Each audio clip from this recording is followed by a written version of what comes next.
సామెతల గ్రంథం 30వ అధ్యాయం 7, 8, 9 వచ్చిన ఒక ప్రార్థన చేస్తున్నాడు, మనవి చేస్తున్నాడంట. ఒక చిన్న మనవి చేసుకుంటున్నాడు. చనిపోకముందు ఏంటంట, నేను చనిపోకముందు వాటిని నాకు అనుగ్రహించు. నేను 2 మనవులు చేసుకుంటున్నాను. ఆ 2 మనవులు నాకు ఎప్పటికి కావాలి? మనమైతే ఏమన్నాం? రేపు ఇచ్చే, ఎల్లుండి ఇచ్చే, అర్జెంటుగా ఇచ్చే. ఇస్తావా లేదా? ప్రార్థనంతా ఎలా ఉంటుంది? ఇప్పుడు అర్జెంటుగా వచ్చేయాలి మనకి. మనం చేసే ప్రార్థనకి వెంటనే జవాబు రావాలి. కానీ అగూరు ఏమంటున్నాడంటే, నేను చనిపోక ముందు నా మనవి నువ్వు ఆలకించు, నాకు దయచేయి. అంటే చచ్చిపోయే లోపు నా ప్రార్థనకి జవాబు ఇవ్వు అంటున్నాడు. నాకు పేదరికం వద్దు, ఐశ్వర్యం కూడా వద్దు. ఈ ప్రార్థన కూడా మనం ఎప్పుడు చేయలేదు కదా. ఈ ప్రార్థన కూడా మనకి ఎప్పుడు రాదు. మరి ఏం కావాలంట? ఎక్కువ వద్దు, తక్కువ వద్దు. మరి ఏం కావాలి అంటే మిడిల్ క్లాస్, మధ్య తరగతిగా నాకు కావాలి. మధ్య తరగతి కుటుంబాన్ని చూసి మనం ఏమంటామంటే వాళ్ళు మిడిల్ క్లాస్ అండి, బాగా ఐశ్వర్యవంతులు అనుకో, వాళ్ళు బాగా ధనవంతులు అంటాం. ధనవంతులుగా ఉండాలని కోరుకుంటాం. అంతేగాని మిడిల్ క్లాసును లో క్లాస్ ఎవరైనా కోరుకుంటారా? ఎవరు కోరుకోరు. కానీ అగూరు చూడండి, ఎక్కువ వద్దు, నాకు హై క్లాస్ వద్దు, అలా అని లో క్లాస్ కూడా వద్దు, నాకు మిడిల్ క్లాస్ ఈ ప్రభు అంటున్నాడు. ఏ కుటుంబంలో క్షేమకరమైన స్థితి ఉంటుందో తెలుసా? మధ్య తరగతి కుటుంబంలోనే బాగుంటుంది.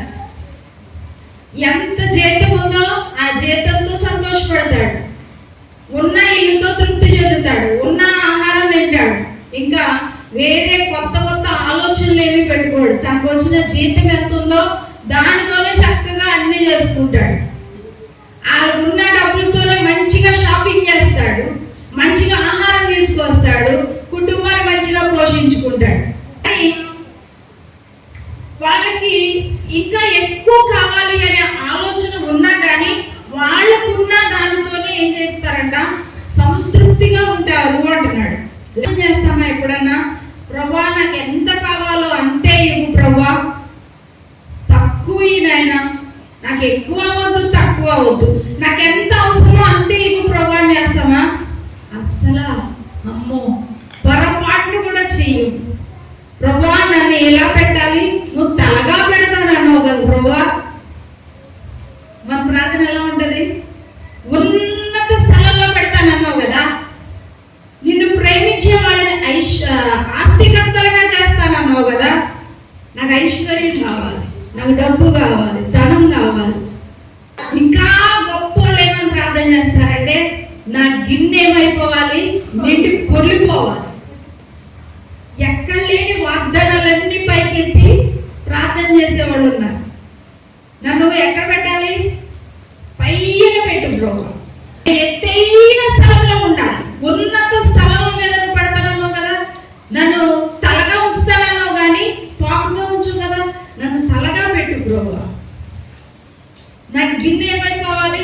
నిండిపోయి పొర్లిపోతా ఉండాలి ప్రభు. ఇది మన ప్రార్థన, కొంతమంది చేసే ప్రార్థన. ఈయన ఇలా అడగట్లేదు. ఏమని అడుగుతున్నాడు? నాకు ఎంత అవసరమో అంతే ఇవ్వు. కారణం చెప్తున్నాడు కింద వచనంలో, చదవండి. ఎక్కువైన ఎడల నేను కడుపు నిండిన వాడనై నిన్ను విసర్జించి యెహోవా ఎవడని అందునేమో. యెహోవా ఎవడు అని అందునేమో. అది ఎక్కువ అయిపోయింది అనుకో, పొరపాటు. నేను ఎక్కువ ఐశ్వర్యాన్ని నాకు ఇచ్చావు అనుకో, ఒకవేళ నాకు ఎక్కువైపోయి నా కడుపు నిండిపోయి నేనేమంటాను? యెహోవా ఎవడు అని అంటానేమో. అందుకని నాకు ఏమొద్దు, ఎక్కువ వద్దు అంటున్నాడు. మనకి నిజంగానే ఐశ్వర్యం వచ్చిన తర్వాత చాలా అసూయ వచ్చేస్తుంది కొంతమందికి గర్వం వచ్చేస్తుంది, అతిశయం వచ్చేస్తుంది. ఐశ్వర్యవంతులుగా ఉండడం తప్పు అని నేను చెప్పట్లేదు, కానీ ఇక్కడ అగూరు చెప్పిన దాన్ని నేను వివరిస్తున్నాను. మీలో ఐశ్వర్యవంతులు ఉంటే దేవునికి స్తోత్రం. అది తప్పు అని నేను చెప్పట్లే, కానీ అగూరు చేసిన ప్రార్థనకి ఆ ప్రార్థన యొక్క విశిష్టత ఏంటో మనకి తెలియాలి. ఇక్కడ బైబిల్ గ్రంథంలో నుండి ఒక వ్యక్తి గురించి మనం ధ్యానం చేద్దాం. ఒక ఐశ్వర్యవంతుడు ఉన్నాడు. కర్మేలు ప్రాంతంలో ఒక ఐశ్వర్యవంతుడు ఉన్నాడు. ఎవరతను? ఎవరికైనా తెలుసా? మొదటి సమూయేలు గ్రంథం 25వ అధ్యాయం. అక్కడ నాబాలు అనే వ్యక్తి కనిపిస్తాడు. అది ఎలాంటి వాడంట? చాలా ఐశ్వర్యవంతుడంట. కర్మేలులోని మాయోనునందు ఆస్తి గలవాడొకడు కాపురముండెను. ఆస్తి గలవాడొకడు కాపురముండెను. అతడు బహుభాగ్యవంతుడు. చాలా గొర్రెలు, మేకలు, ఎట్లు భయంకరంగా ఉన్నాయి అతని దగ్గర ఆస్తి.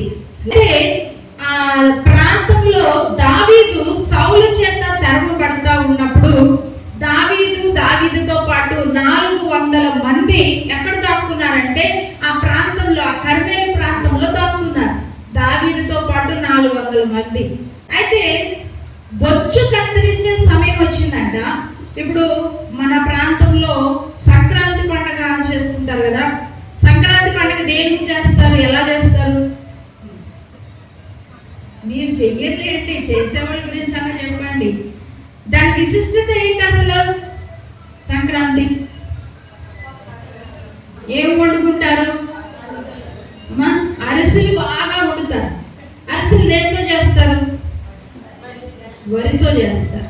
సంక్రాంతి పండుగ యొక్క విశిష్టత ఏంటి అని అంటే, ధాన్యము పొలంలో నుండి ఇంటికి క్షేమంగా వచ్చినప్పుడు, మాకు ధాన్యాన్ని క్షేమంగా దేవుడు ఇంటికి తీసుకొచ్చాడు అని చెప్పి బాగా డబ్బులు వస్తాయి ఆ ధాన్యాన్ని అమ్మితే. అప్పుడు ఏం చేస్తారంటే వాళ్ళు పండగ చేసుకుని అరిసెలు, పిండి వంటలు అన్నీ చేస్తారు. దేంతో? రైస్ తోనే చేస్తారు. ధాన్యం అంతా ఇంటికి క్షేమంగా వచ్చింది, దేవుడు మా ధాన్యాన్ని కాపాడాడు, మాకు సమృద్ధిని ఇచ్చాడు అని పండగ చేస్తారు. దాన్ని ఏమంటారంటే సంక్రాంతి పండుగ. ఆ దినాల్లో ఇంటికి ధాన్యం వస్తా ఉంది అంటే చక్కగా సంతోషంగా పాటలు పాడుకుంటా, గెంతుకుంటా వెళ్ళి ఆ ధాన్యాన్ని తెచ్చుకొని చక్కగా పండగ చేసుకొని, పిండి వంటలు చేసుకొని వాళ్ళు తింటారు, చుట్టూ ఉన్న వాళ్ళందరికీ పంచి పెడతారు. అందుకనే సంక్రాంతి పండగకి ఏం చేస్తారు? పిండి వంటలు వండుకొని మీరే తినేస్తారా? ఏం చేస్తారు? ఊళ్ళో ఉన్న వాళ్ళందరికీ ఇస్తారు. ఆ దినాల్లో, ఈ దినాల్లో అయితే సంక్రాంతి పండుగగా మనం చేస్తున్నాం. అయితే ఆ దినాల్లో ఇశ్రాయేల్ ప్రజలకి గొర్రెలు బాగా ఉండే. ఆ గొర్రెలకి బొచ్చు కత్తిరించే సమయం వచ్చినప్పుడు, ఆ ఉన్ని అమ్మితే చాలా డబ్బు వచ్చేది వాళ్ళకి. ఆ రోజు ఏం చేస్తారంటే మనకిలాగా వాళ్ళు కూడా పండగ చేసుకునేవాళ్ళు. బొచ్చు కత్తిరించే సమయంలో చాలా గొప్ప పండగ చేస్తారు. ఎందుకనంటే ఆ ఉన్నిని అమ్మిన తర్వాత చాలా డబ్బు వస్తుంది వాళ్ళకి. వాళ్ళు చాలా ఆహార పదార్థాలు తయారు చేసుకొని వాళ్ళు తింటారు. ఆ ఊర్లో ఉన్న వాళ్ళందరికీ, చుట్టుపక్కల అందరికీ కూడా పంచి పెడతారు. ఆ సమయంలో దావీదుతో పాటు 400 మంది ఎక్కడ దాక్కున్నారంటే ఆ ప్రాంతంలో దాక్కున్నారట. అంటే దావీదు ఏం చేశాడంటే ఒక ఇద్దరిని పిలిచి, మీరు వెళ్ళండి, అక్కడ నాబాలు అనేవాడు బొచ్చు కత్తిరిస్తా ఉన్నాడు, పండగ చేసుకుంటున్నాడు, వాడి దగ్గరికి వెళ్ళి మీరు కుశల ప్రశ్నలు అడగండి అన్నాడు. అయితే ఒక ఇద్దరు వెళ్ళారు. వెళ్ళి వాళ్ళు ఏం చేశారంటే నాబాలు దగ్గరికి వెళ్ళి, మేము నీ చుట్టూ కాపలా కాస్తా ఉన్నాం. ఆ దినాల్లో ఏమయ్యేదంటే గొర్రెల్ని ఎత్తుకుపోయేవాళ్ళు. దొంగలు ఏం చేసేవారంటే మందలో ఉన్న గొర్రెల్ని దోచుకుని వెళ్ళిపోయేవాళ్ళు. ఆ దినాల్లో దావీదు అక్కడ దాక్కున్నాడు అన్న విషయం శత్రువులు అందరికీ తెలిసి ఆ ప్రాంతానికి ఎవ్వరూ రాలేదు. కాబట్టి ఈ నాబాలుకున్నటువంటి గొర్రెలన్నీ క్షేమంగా ఉన్నాయి. ఇప్పుడు దావీదు అంటున్నాడు, మేము నీ చుట్టూ కాపలా కాసాం కాబట్టి నీకు మంచిగా గొర్రెలు నష్టం లేకుండా, ఏది పోకుండా మంచి సంపాదన నీకు చేతికి వచ్చింది. కాబట్టి మాతో ఉన్న వాళ్ళకి ఆహారాన్ని పెట్టు అని వాళ్ళు వచ్చి అడిగారంట. అలా అన్నప్పుడు నాబాలు ఏమనాలి? అవును నిజమే, నా లాస్ట్ ఇయర్ నాకు చాలా నష్టం వచ్చింది, చాలా గొర్రెలు దొబ్బేశారు, ఒక్క గొర్రె కూడా పోలేదు, నాకు మంచి లాభం వచ్చింది, మీరు అందరూ కాపలా కాశారు, నా సంతోషంలో మీరు కూడా పాలు పొందండి అని వాళ్ళకి ఆహారాన్ని పెట్టాలి. కానీ ఎంత దుర్మార్గుడో చూడండి నాబాలు, ఎంత నటిస్తున్నాడో చూడండి. కదా నాకు ఇంత ధనం వచ్చింది అని అనకుండా ఏమంటున్నాడు అంటే నటన చూపిస్తున్నాడు. ఎవడ్రా దావీదు? ఏమంటున్నాడు? ఎవడ్రా దావీదు? ఎవడు యెషయా? నాబాలు దావీదు ఎవడు? యెషయి కుమారుడు ఎవడు? అసలు నాబాలు దగ్గరికి వచ్చి మాట్లాడుతుంది ఎవరు? దావీదు దగ్గరున్న ఇద్దరు పనివాళ్ళు వచ్చారు. వచ్చిందేమో దావీదుకి సంబంధించిన వ్యక్తులైతే ఈడేమంటున్నాడు, దావీదు ఎవడు? అక్కడ బాగానే ఉంది, యెషయి కుమారుడు ఎవడు? ఇప్పుడు దావీదు వాడికి తెలుసు, కానీ ఏం చేస్తున్నాడు? నటిస్తున్నాడు. దావీదు తెలీదు అన్నప్పుడు దావీదు యొక్క నాన్న పేరు తెలుస్తుందా? మనకు దావీదే తెలియదు, వాళ్ళ నాన్న పేరు ఎలా తెలుస్తుంది అంటే వీడికి ఇద్దరు తెలుసు. ఎవరు తెలుసు? ఇప్పుడు దావీదు తెలుసు, యెషయి కూడా తెలుసు. కానీ ఏమంటున్నాడు? దావీదు ఎవడు? యెషయి కుమారుడు. అంటే యెషయికి ఒక కుమారుడు ఉన్నాడు, వాడి పేరు దావీదు అన్న విషయం వీడికి తెలుసు. కానీ ఏం చేస్తున్నాడు? నటిస్తా ఉన్నాడు. నటిస్తా ఏమంటున్నాడంటే నాకున్న ఈ ఆస్తిని, నా సంపదని నాకు బొత్తిగా తెలియని వ్యక్తికి నేను ఎలా ఇస్తాను? తెలీదా దావీదు అని అంటే దావీదు తెలుసు ఆడికి. యెషయి కుమారుడు దావీదు అన్న విషయం తెలుసు, దావీదు ఒక రాజుగా ఉన్నాడు అన్న విషయం తెలుసు, సౌలు తరుగుతా ఉంటే వచ్చిన ప్రాంతంలో దాక్కున్నాడు అన్న విషయం కూడా నాబాలుకి తెలుసు. ఐశ్వర్యవంతుడు దావీదుని ఏం చేశాడు అని అంటే తిరస్కరించాడు. దావీదుని ఎవడు అంటున్నాడు, అసలు దావీదు ఎవడు? నాకెవరు తెలియదు అని తిరస్కరిస్తా ఉన్నాడు. దేవుడికి మన జీవితంలో కూడా అంతే. నాబాల్ లాగా మనకు కూడా ఐశ్వర్యం వచ్చింది అనుకోండి, ఏమవుతుంది అని అంటే యెహోవా ఎవడు? ఇక్కడ అగూరు చెప్తా ఉన్నాడు, ఐశ్వర్యం నాకు వద్దు, నాకు గొప్ప వద్దు, నాకు ధనం వద్దు ప్రభా, నాకు ఎక్కువ వద్దు, తక్కువ వద్దు, కొంచెం ఇవ్వు అని అనడానికి కారణం ఏంటి అని అంటే దావీదుని ఈ నాబాలు ఎలాగైతే తిరస్కరించి దావీదు ఎవడు అన్నాడో, ఇప్పుడు ఐశ్వర్యం పెరిగిన తర్వాత, కడుపు నిండిన తర్వాత నేను యెహోవా ఎవడు అని అంటానేమో. చూడండి ఎంత జ్ఞానంగా ప్రార్థన చేస్తున్నాడు అగూరు. చేస్తామా అలాగా? మనకి ఎక్కువ కావాలి. ఇక్కడ నేను ఎంత చెప్పినా మీరు బయటికి వెళ్ళి ఇంటికి వెళ్ళాక ఏం చేస్తారు? ప్రార్థన మారిపోద్ది. మమ్మీ ఏదో చెప్పింది కానీ ప్రభా నాకు ఎక్కువ ఈ ప్రభా, ప్రార్థన మారిపోద్ది. విన్నంతసేపు బాగుంటుంది, అవును అవును అనిపిస్తారు. ఇంటికి వెళ్ళిన తర్వాత ప్రార్థన డిఫరెంట్ అయిపోద్ది. చూడండి నాబాలు ఐశ్వర్యం వచ్చేసరికి, ధనం వచ్చేసరికి దావీదు కన్నా నాబాలు ధనవంతుడా? కాదు. దావీదు గొప్ప రాజు, చాలా ఐశ్వర్యవంతుడు దావీదు. దావీదు దగ్గర ఉన్న బలం చాలా ఎక్కువ. కానీ ఆ రోజు దావీదు ఒక గుహలో లేకపోతే ఆ కర్మేలు ప్రాంతంలో దాక్కుని ఉండాల్సిన పరిస్థితి వచ్చింది సౌలుకి భయపడి.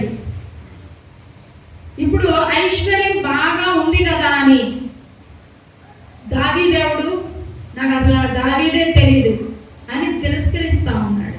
రోజు మన జీవితాల్లో కూడా మనకి ఐశ్వర్యం ఎక్కువైపోయింది అని అంటే మనం ఏం చేస్తామంటే దేవుడెవడు? నాకు దేవుడు ఇస్తే వచ్చిందా ఈ ధనం?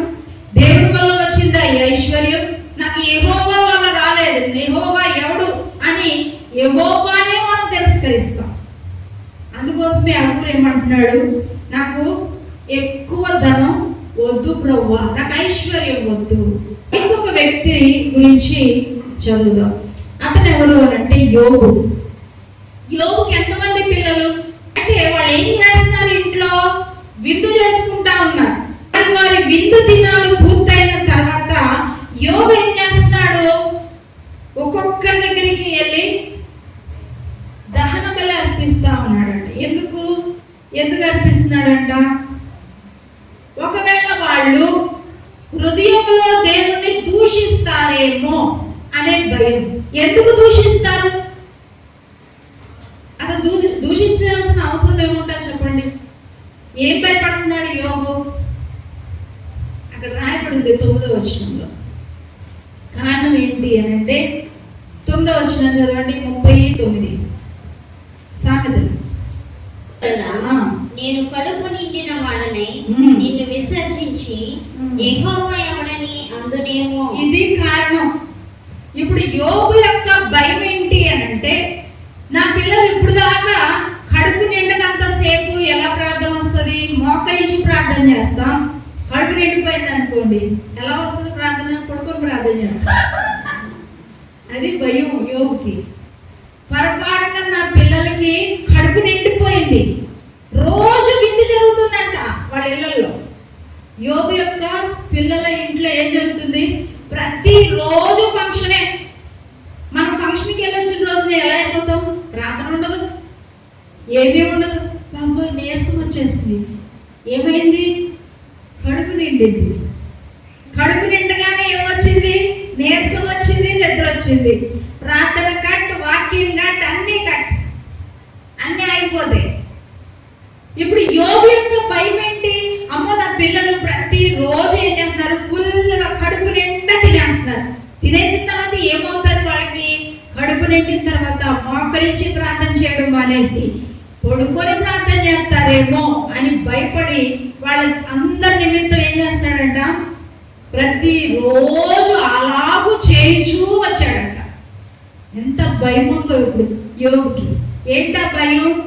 ఆగూరు చెప్పినట్టు యెహోవా ఎవడు అని తిరస్కరిస్తాం. అందుకోసం యోబు ఏం చేస్తున్నాడంట?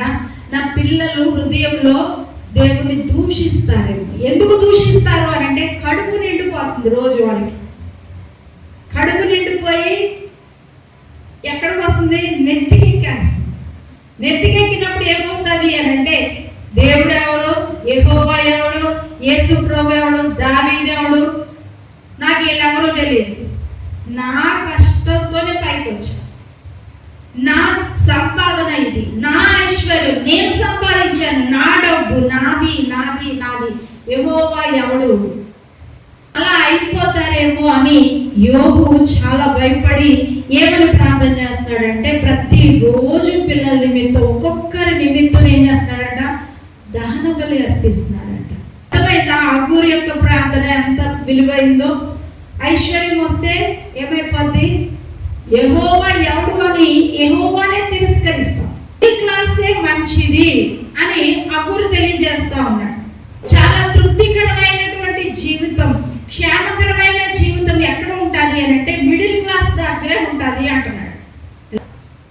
వేటి గురించి గొప్ప గొప్ప ఆశయాలు ఏముండవు వాళ్ళకి.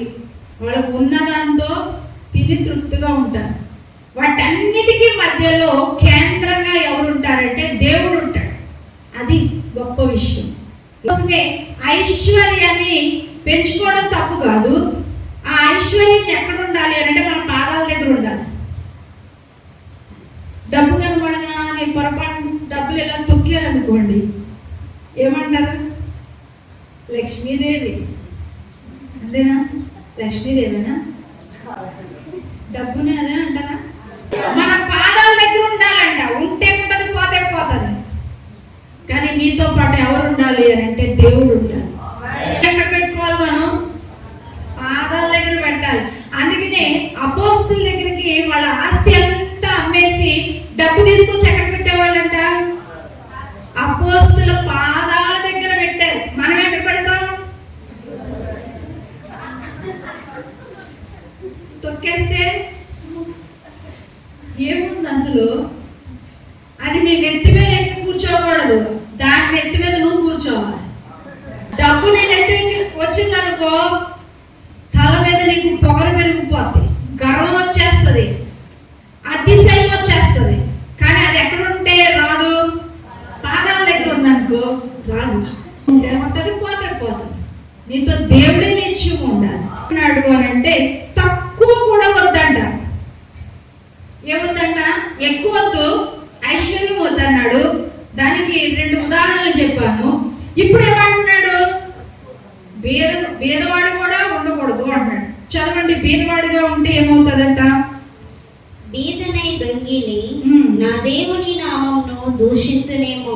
బీదవాడిని అయిపోతే కనుక దొంగిలించి, పేదవాళ్ళకి ఏమైపోద్ది, దొంగిలించాలనిపిస్తుంది. కడుపు ఆకలేసేస్తా ఉందనుకోండి, అస్సలు భోజనం లేని పిల్లలు చూడండి రోడ్డు మీద ఏం చేస్తారు, అడుక్కుంటా ఉంటారు.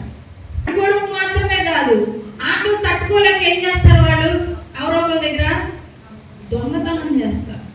అందుకనే అంటున్నాడు, నేను బీదనై దొంగిలించి నీ నామాన్ని అవమానపరుస్తాను. అందుకోసం నాకేం కూడా వద్దు, తక్కువ వద్దు, ఎక్కువ వద్దు. అన్నిటికన్నా బెస్ట్ ఏంటి అని